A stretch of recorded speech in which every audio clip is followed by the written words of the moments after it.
Okay, now it's time for the installation process to put this bad boy into here.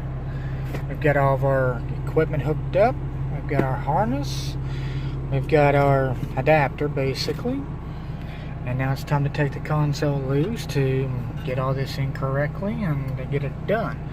And with this is a very simple process. There's not a whole lot really involved.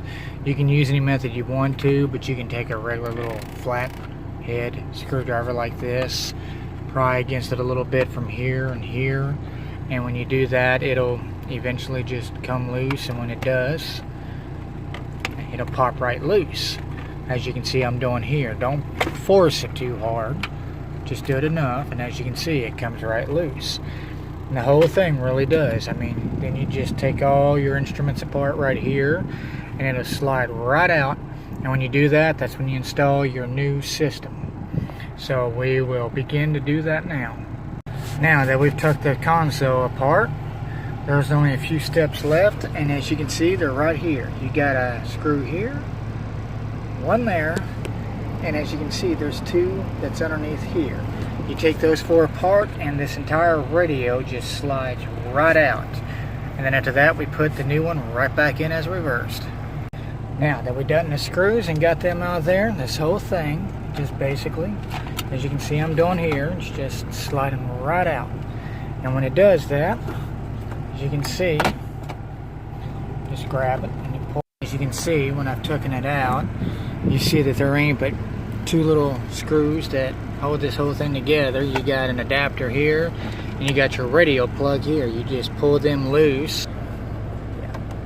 It's just like so. And as you can see, there it is. There's the old one, and it's come right out of the console, just as it had went in there about 25 years ago. And the only thing you need to really take off of this would be just your tray. And that's fairly simple. There's not really a whole lot of complication to it. You just take these bolts loose that hold this whole bracket together, and this thing just comes right off. And when it does, then yeah, you can use the tray to modify your new adapt, and you'll be done.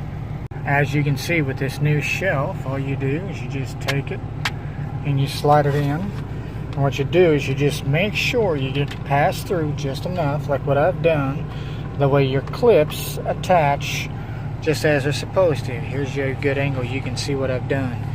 You pull these back just enough to get some leverage for it to slide, and once you've done that, as you can see what I'm doing right here, now see how that is? It's going to slide right into groove, and when it does that, it'll be done, be ready to go. There it is right there. See there, the shelf, it's in its place, it's attached just like it's supposed to be. See, there's the grooves.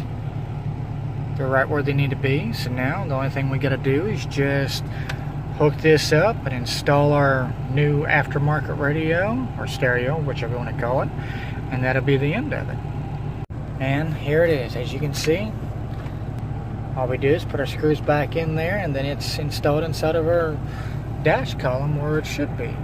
Now we put the bolts back together, you know, and it's just the same ones we took out of the old one. We just put them right back in the new one, and then that'll be the end of that.